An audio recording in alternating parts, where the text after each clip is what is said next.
Hi everybody. I am live here at the Madison Hotel in Washington, D.C. I just gave a presentation at the .org community forum to a fantastic group of nonprofits.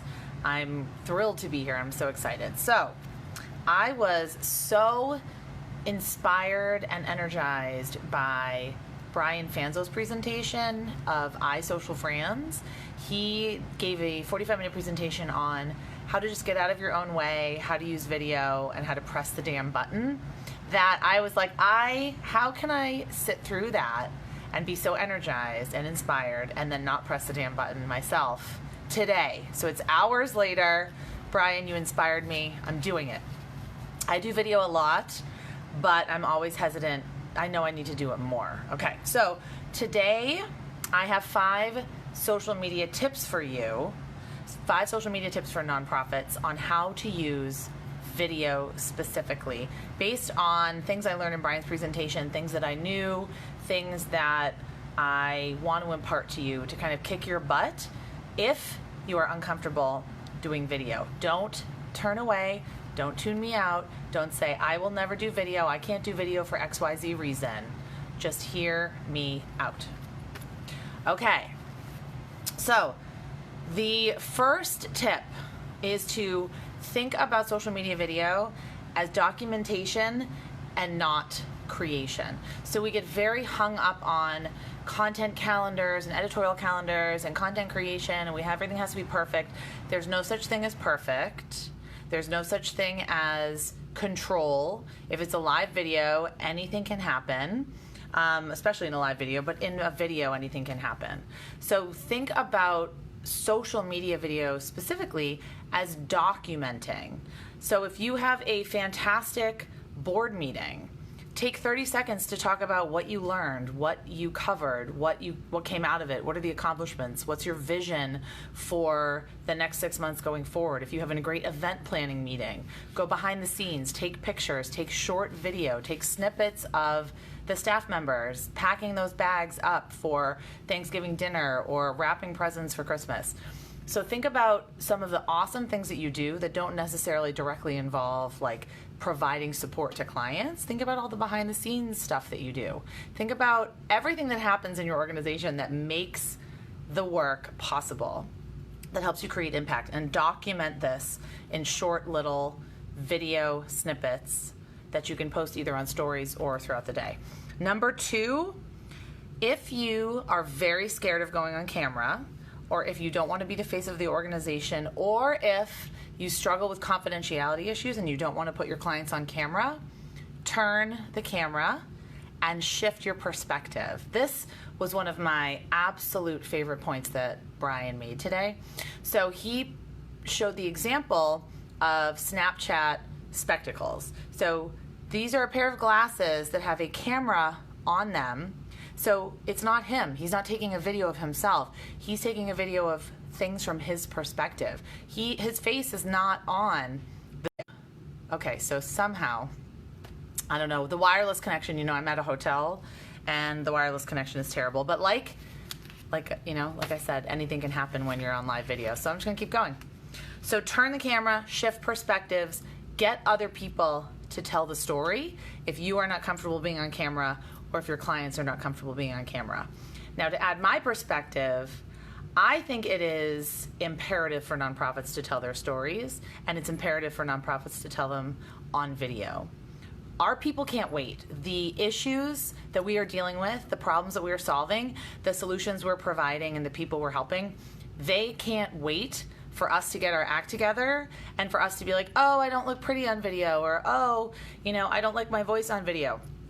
They can't wait for us. So get your act together and figure out how you can either shift your perspective, turn the camera, it doesn't have to be forward facing, or get some other people on board to tell your organization stories. All right, number 3, LinkedIn is the best place right now for video engagement. So we've all been on Facebook. We know Facebook video is king, Twitter video rules, Instagram we know, IGTV. But LinkedIn is kind of like the dark horse of social media. Not many people are actually using video on LinkedIn right now. So Brian was saying how he posts a video almost once a week on LinkedIn. And the key distinction for him, and I've actually seen this too in my work, is that when people see his Instagram stories or they connect with him on Twitter, they see a video, they say, "Oh, Brian, that's awesome. Like, you're so cool and you're doing great stuff and I love your point," and they retweet him and they tell him on Instagram that he's so amazing. But when they watch his LinkedIn video, they say, "Brian, I love your content. Can I hire you? How can I work with you?" People on LinkedIn are in a different mindset, and they're not there to just watch cool, entertaining stuff. They are there for professional purposes. So people might learn about what you're doing on LinkedIn video and decide they want to volunteer or be a member or join your email list or learn more or get involved, because that's really the mentality people have on LinkedIn. So I thought that was brilliant.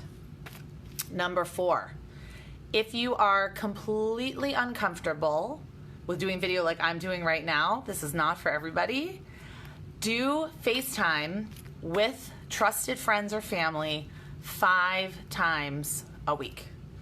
I love that because I actually really don't like FaceTime, because I don't feel like I need to be prepared. I feel like I need to be polished. I feel like I can't be, unkempt and unshowered and in my sweatpants. But it's just my friends and family that that I would be doing FaceTime with. So do FaceTime. You'll start to see, oh, the lighting in this room is really bad. Oh, this angle is really bad. Oh, this wall looks really terrible. And then you'll start to see, this would be a great place to do a video. This would be a great background. This would be a great outfit to wear. You'll start to see how you could potentially get more comfortable on video. So do FaceTime 5 times before you actually go live, or if you're uncomfortable, keep doing FaceTime or Skype or any other face-to-face phone call until you become comfortable on video. And I don't know who's ever fully comfortable on video. I certainly am not. So number 5, this one was an especially great tip, especially if you're using live video. What Brian said, based on studies that he has done and what other social media influencers have seen, is that if you go live, you should go live for at least 7 minutes. Because what happens when you go live, whether it's on Periscope or Instagram or Facebook, is that Facebook sends out notifications to some of your most engaged fans, and they say, "Hey, Julia started a live video. Maybe you want to check it out." So some of you that are watching live right now, you probably got a notification that I went live. So that's what the Facebook algorithm does. Or if you're live on Instagram, you're live on Periscope, wherever it is, they're going to send out notifications. But at the 7-minute mark, they send out a second set of notifications. So the second set of notifications goes to your less engaged fans, so you're like B-list. So your A-list gets notified right when you go live, and then your B-list gets notified at the 7-minute mark. So no one's officially released this as a policy, but what Brian was saying today and what a lot of people have seen is that the 7-minute mark is kind of the sweet spot for Facebook Live videos. And then, of course, as we know, even if a large group of people don't actually watch the video live, then they're going to tune in later on, because the live video is an asset that stays on your page, that stays on your Instagram profile, that stays in your IGTV or wherever it is. It's a file that you can then download and embed on your blog or upload to other sites, or it's a video file. I always upload my live videos to YouTube, and I usually share the link to other social media sites to repurpose it. So even if you don't have a lot of live video watchers, Facebook especially is going to push the video out to more people even after it's done, even after the live stream's concluded, because they love Facebook Live and it's their shiny new toy and it's their baby and they love it. So don't worry about people joining you live. It's still going to get traction after you go live. Okay, so I just wanted to take Brian's advice, press the damn button, and go live with you today before I'm headed to, now I'm headed to get my hair done, get all dolled up. We're going to have an awards ceremony, some nonprofit digital campaign awards at the Watergate Hotel. It's kind of apropos that I'm going to the Watergate Hotel tonight with everything that's going on. but I'm really excited. So that's going to be streamed as well. So just look up .org Impact Awards. I'll post a link if you want to watch the awards ceremony live stream. So I hope to see you on another video. Take care, and we'll talk soon. Okay, bye. And now I'm going to figure out how to turn this off. Oh my goodness.